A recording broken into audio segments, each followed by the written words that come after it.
Good morning everyone, कैसे हो आप लोग बताओ। गाइस आज की टॉपिक है डेल्टा एक्सचेंज इन इंडिया। क्यों डेल्टा एक्सचेंज में हम लोगों को ट्रेड करना चाहिए और क्यों ट्रेड नहीं करना चाहिए। गाइस आप लोगों को मैं आज एक ऐसा बात बताने जा रहा हूं, पहले आप लोग इस वीडियो को अंत तक देखना, नहीं तो भाई आपका कैपिटल जीरो भी हो सकता है। क्योंकि डेल्टा एक्सचेंज के बारे में आप लोगों ने सुना है, यहाँ पर क्रिप्टो ट्रेड किया जा सकता है। गाइज आप लोगों को क्यों डेल्टा एक्सचेंज में ट्रेड करना चाहिए। जो फॉरेक्स मार्केट या क्रिप्टो मार्केट में ट्रेड करना चाहते हो वो डेल्टा एक्सचेंज बहुत अच्छा एक ब्रोकर है, लेकिन भाई अभी एक्सचेंज का अकाउंट न्यू ओपन नहीं हो रहा है। इसलिए जो सोच रहे हो कि डेल्टा एक्सचेंज में मैं ट्रेड करना चाहता हूँ, पहले इस वीडियो को अंत तक देखना, उसके बाद आपका डिसीजन आप खुद लेना, ठीक है। तो गाइज मैं पहले आपको बता रहा हूँ क्यों डेल्टा एक्सचेंज में आपको ट्रेड करना चाहिए। देखो बीटीसी, इथेरियम और भी जो कॉइन है आप लोग डेल्टा एक्सचेंज में यहाँ पर ट्रेड कर सकते हो। लेकिन गाइस ठीक है यहाँ पर ट्रेड करोगे, लेकिन यहाँ पर इतना सारा दिक्कत है ना, इतना सारा दिक्कत है। कोई इन्फ्लुएंसर बड़ो कोई यूट्यूबर आप लोगों को नहीं बताएगा। क्यों नहीं बताएगा? क्योंकि आप लोगों को उसका रेफरल से ऐड किया गया है। वो आप लोगों को बताएगा डेल्टा एक्सचेंज में क्यों ट्रेड नहीं करना है, तो आप लोग डेल्टा एक्सचेंज में ट्रेड नहीं करोगे। गाइस आप लोग डेल्टा एक्सचेंज में जब ट्रेड नहीं करोगे तब तो उसका कोई फायदा नहीं है। इसलिए वो लोग ये अंदर की बात है। गाइस मैंने 2 साल से डेल्टा एक्सचेंज में ट्रेड किया हूँ, उसके बाद मैंने सोचा कि चलो इस बात को आप लोगों के साथ शेयर किया जाए, क्योंकि ऐसा बात कोई नहीं बताएगा। गाइस ऐसा बात कोई नहीं बताएगा।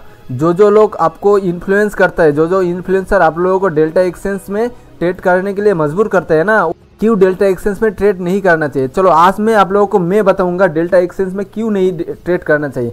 देखिए आप लोग जो आप लोग डेल्टा एक्सचेंज में ट्रेड करते हो उसको पता है कि डेल्टा एक्सचेंज में बहुत ज़्यादा चार्ज लगता है, मतलब ब्रोकरेज बहुत ज़्यादा लगता है। आप लोग जो आप लोग ट्रेड करते हो, ठीक है, आप लोगों को पता है कि डेल्टा एक्सचेंज में ब्रोकरेज चार्ज बहुत ज़्यादा लगता है, ठीक है। ये तो एक हो गया। गाइस मैंने वीडियो के अंत में आप लोगों को एक ऐसा ट्रिक बताऊंगा, लेकिन मैं वीडियो के अंत में ब्रोकरेज का समस्या खत्म कर दूंगा, ठीक है। और दूसरा क्या हुआ पता है आप लोग, गिलीज। भाई डेल्टा एक्सचेंज में इतना ज़्यादा गिलीज होता है, इतना ज़्यादा गिलीज होता है, क्या बताए, आपका कैपिटल जीरो भी हो सकता है इस मामले में, ठीक है। आप लोगों को मैं पहले चलो एग्जाम्पल के तौर पे आप लोगों को बताता हूँ कि गिलीज कैसा होता है और क्या होता है, क्यों आपका कैपिटल जीरो भी हो सकता है। चलो पहले मैं इस एग्जाम्पल को लेता हूँ। ऐसे देखो यहाँ पर मार्केट फुल बुलिश मोमेंटम है, ठीक है। मार्केट यहाँ पर एक पैटर्न क्रिएट कर रहा है। यहाँ पर मैंने सोचा कि चलो मैं यहाँ पर एक बाई करता हूँ, ठीक है। मैंने यहाँ पर एक बाई प्लान किया। देखो यहाँ पर जब ब्रेकआउट आया मैंने यहाँ पर एक बाई प्लान किया, ठीक है। मैंने ये चल रखा यहाँ पर, ओके, और मेरा टारगेट 1:2, ठीक है। और गाइस मैं आप लोगों को पहली बार बोल रहा हूँ कि मैं जितना भी ट्रेड करता हूँ वो 30 मिनट में ट्रेड करता हूँ, क्योंकि डेल्टा एक्सचेंज में गाइस जब आप 1 मिनट में या 5 मिनट में स्कैल्पिंग करने जाओगे, दिन में आपका 2, 3, 4, 5 ट्रेड बनेगा। तो इतना ट्रेड लोगे तो आपका इतना ब्रोकरेज चार्ज लगेगा ना, क्या बताए, बहुत ज़्यादा ब्रोकरेज चार्ज लगेगा। मंथ की एंड में आप लोग देखोगे कि आपका ब्रोकरेज चार्ज ही बहुत ज़्यादा है, ठीक है। इसलिए मैं सोचा कि आप लोगों को पता है बड़ा टाइम फ्रेम का एक्यूरेसी बहुत ज़्यादा है, इसलिए मैं बड़ा टाइम फ्रेम में ट्रेड करता हूँ। मेरे लिए भाई 30 मिनट बड़ा टाइम फ्रेम में।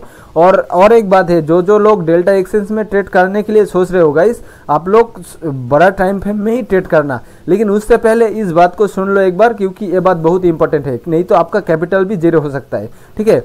यहाँ पर देखो मैंने यहाँ पर एक बाई प्लान किया, यहाँ पर मेरा ये सेल लगाया और यहाँ पर मैंने क्या मेरा टारगेट रख दिया। उसके बाद गाइस ये कितने बजे ट्रेड हुआ था, 3 बजे, सुबह 3 बजे, ठीक है। यहाँ पर मैंने ट्रेड लगा के सो गया था।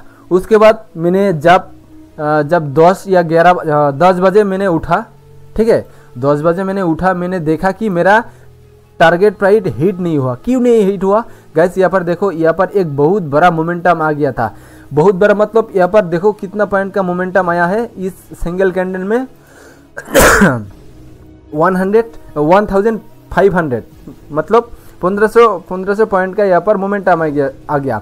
गाइस ये रियलिटी है, ये रियलिटी में आप लोगों को बोलने जा रहा हूँ कि डेल्टा एक्सचेंज जब बड़ा मोमेंटम आता है, जब न्यूज़ आता है वो कैप्चर नहीं कर पाता है। ठीक है, वहाँ पर आपका टारगेट हो या एसेल हो, आपका वो कैप्चर नहीं कर पाता है। ठीक है, जब मैंने सो के उठा उसके बाद देखा मेरा टारगेट यहाँ पर चल रहा है, और टारगेट मतलब मेरा ट्रेड यहाँ पर चल रहा है और बहुत बड़ा मेरा प्रॉफिट दिखा रहा है। मैंने सोचा अरे मेरा तो कैलकुलेटर प्रॉफिट था, क्यों ऐसा इतना बड़ा हो गया। उसके बाद मैंने चार्ट खोल के देखा कि मेरा टारगेट प्राइस हिट ही नहीं हुआ गाइस। मैंने तो उस समय बहुत खुशी हो गया, क्योंकि मैंने जो 1:2 मुझे मिल रहा था वो 1:4 मुझे मिला, इसलिए मैं तो बहुत ज़्यादा खुश हो गया, क्योंकि मेरा प्रॉफिट द्विगुना हो गया। लेकिन उसके बाद मेरा मन में एक सवाल आए, ऐसा भी तो हो सकता है ना। ये तो देखो एग्जाम्पल 1 मैंने दिखा दिया गाइस, यहाँ पर देखो ऐसा भी हो सकता है। मैंने यहाँ पर बाई किया, ठीक है, यहाँ पर मैंने बाई किया, मेरा ऐसे लिया था, मेरा 1:2 था। उसके बाद देखो गाइस यहाँ पर क्या हुआ, उसके बाद मार्केट सीधा एक बहुत बड़ा मोमेंटम आया इस रेड कैंडल में। देखो 850 पॉइंट का मोमेंटम आया। उसके बाद मेरा ऐसे हिट हो गया था, हिट होके भी कितना नीचे आ गया भाई, आप लोग देखो कितना नीचे आ गया।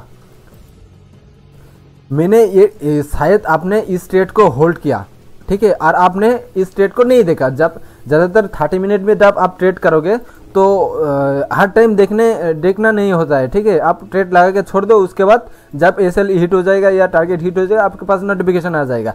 लेकिन यहाँ पर देखो भाई कितना ज़्यादा आपका नुकसान होता सॉरी 3000 पॉइंट आपका एसएल चला जाता भाई, 3000 पॉइंट। क्योंकि मैं ये सच्चाई बता रहा हूँ, मैं ये एक्सपीरियंस किया है कि डेल्टा एक्सचेंज में जब बड़ा मोमेंटम आता है, जब कोई न्यूज़ आता है वो कैप्चर नहीं कर पाता है। आपने सोचा होगा कि जो आपने पहला एग्जांपल देखा कि टारगेट मेरा टारगेट नहीं हिट हुआ, इसलिए मेरे बहुत बड़ा प्रॉफिट हो गया। लेकिन एक बार यहाँ पर भी सोचो भाई, यहाँ पर भी तो सोचना पड़ेगा ना। आपका एसएल नहीं हिट होता तो आप देखो क्या हो जाता, कितना बड़ा नुकसान हो जाता भाई, आपका कैपिटल जीरो हो जाएगा। ठीक है, ये गलती मत करना यार। आप लोग डेल्टा एक्सचेंज में ट्रेड, चाहे मैं बोल रहा हूँ नहीं करना है, लेकिन आप लोग ट्रेड करोगे तो ऐसा करो कि डेल्टा जब ट्रेड लो तो उसको ध्यान रखो, समय समय पर अपडेट लो, क्या आपका एसएल हिट हुआ या टारगेट हिट हुआ। नहीं तो भाई ऐसा इतना बड़ा प्रॉब्लम हो जाएगा ना, आपका कैपिटल जीरो हो जाएगा। ठीक है, ये तो हो गया आपका क्यों डेल्टा एक्सचेंज में ट्रेड नहीं करना चाहिए गाइस। ये प्रॉब्लम है, इसलिए आपको ट्रेड नहीं करना चाहिए। लेकिन देखो जो ठान लिया कि मैं जब तक इंडिया में एक्सचेंज नहीं आता है मैं डेल्टा एक्सचेंज में ट्रेड करूंगा, तो भाई आप लोगों को रिक्वेस्ट है, मैं हाथ जोड़ के आप लोगों को निवेदन करता हूं कि आप लोग मेरे बात सुनो और एक काम करो।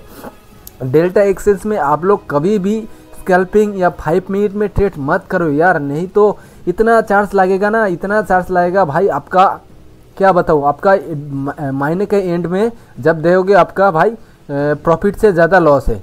ठीक है, इतना लॉस आप सह सकते हो बताओ, प्रॉफिट से ज़्यादा लॉस है। आपका 2000 प्रॉफिट है और मानो आपका चार्ज लगा है 1500, तो बताओ क्या फ़ायदा होगा आपको। भाई मैं रिकमेंड करूंगा आप या तो 30 मिनट में ट्रेड करो या तो 4 आवर में ट्रेड करो। मैं रिकमेंड करूंगा भाई डेल्टा एक्सचेंज में 4 आवर में ट्रेड करो। जितना भी बड़ा यूट्यूबर है ना वो सब लोग 4 आवर में ट्रेड करते हैं, वो होल्डिंग ट्रेड करता है डेल्टा एक्सचेंज में। ठीक है, आप लोगों को शायद इस बात को पता नहीं है, क्योंकि ये बात कोई नहीं बताएगा भाई, मैं ही सिर्फ आप लोगों को बता रहा हूँ, ये बात कोई आप लोगों को नहीं बताएगा। ठीक है, और चलो छोड़ो, मैंने तो आप लोगों को बता दिया, आपका मर्जी, आप डेल्टा एक्सचेंज में ट्रेड करोगे और नहीं करोगे। आप लोग सोच लिया कि डेल्टा एक्सचेंज में ट्रेड करोगे तो जाओ, मेरा वीडियो का डिस्क्रिप्शन में मैं डेल्टा एक्सचेंज का लिंक दिया हूँ, आप वैसे भी कर सकते हो, ज्वाइन हो सकते हो। ठीक है, मैं आपको गाइड करते रहूँगा कैसे क्या करना है। मैं रिकमेंड करूँगा भाई जो डेल्टा एक्सचेंज में ट्रेड करके 4 आवर में करो। और मैं वीडियो के शुरू में एक बात बोला था कि मैंने एक ट्रिक बताऊँगा आप लोगों को, ताकि आपका ब्रोकरेज डायरेक्ट 30% कम हो जाए। वो ट्रिक किया है मैं, चलो आप लोगों को बोलता हूँ। ठीक है, मैं आप लोगों को यहाँ पर बोल रहा हूँ। गाइस देखो, डेल्टा एक्सचेंज में 2 तरह का एंट्री किया जा सकता है। वो एक लिमिट प्राइस में, ठीक है, वो एक लिमिट प्राइस में LIMIT लिमिट, और दूसरा है मार्केट। ठीक है, MK मार्केट प्राइस में। एक लिमिट प्राइस में बाय सेल कर सकते हो, एक मार्केट प्राइस में बाय सेल कर सकते हो। गाइस जिसको पता नहीं है उसको मैं बता रहा हूँ, मार्केट प्राइस में जब आप बाय सेल करोगे भाई आपका 100% ब्रोकरेज लगेगा, ठीक है, 100% आपका ब्रोकरेज देना पड़ेगा मार्केट प्राइस में जब बाई सेल करोगे। और जब आप लिमिट प्राइस में भाई बाई सेल करोगे सीधा आपका 30% ब्रोकरेज कम हो जाएगा, ठीक है। देखना आप ये ट्राई करके, मैंने भाई 2 साल से ट्रेड किया हूँ, 2 साल से ट्राई करके देखा, सीधा आपका 30% में 30% लिमिट प्राइस में आपका ब्रोकरेज कम हो जाएगा, ठीक है। ये बहुत बड़ा एडवांटेज है, ये कोई नहीं बताएगा, मैं बता रहा हूँ। और लिमिट प्राइस में भाई आप लोगों को बहुत मज़ा आ जाएगा, आप लोग एक बार ट्रेड करके देखना। देखो ब्रोकरेज कम लगेगा तो वही तो सबसे फ़ायदा है ना, नहीं तो भाई पहले ट्रेड लिया उसके बाद जब देख रहे हो ब्रोकरेज ही मेरा बहुत ज़्यादा लग गया, उसके बाद क्या फ़ायदा, डीमोटिवेशन ऑलरेडी हो जाता है लोग, ठीक है। तो चलो जिसको इस वीडियो को बहुत अच्छा लगा, इस वीडियो को इन्फॉर्मेटिव लगा, तो भाई प्लीज़ आप लोगों को एक रिक्वेस्ट है, छोटा भाई मेरे को समझ के मेरे चैनल को सब्सक्राइब कर देना, वीडियो को लाइक कर देना, और इस वीडियो को कैसा लगा कमेंट करके बोलना, ठीक है।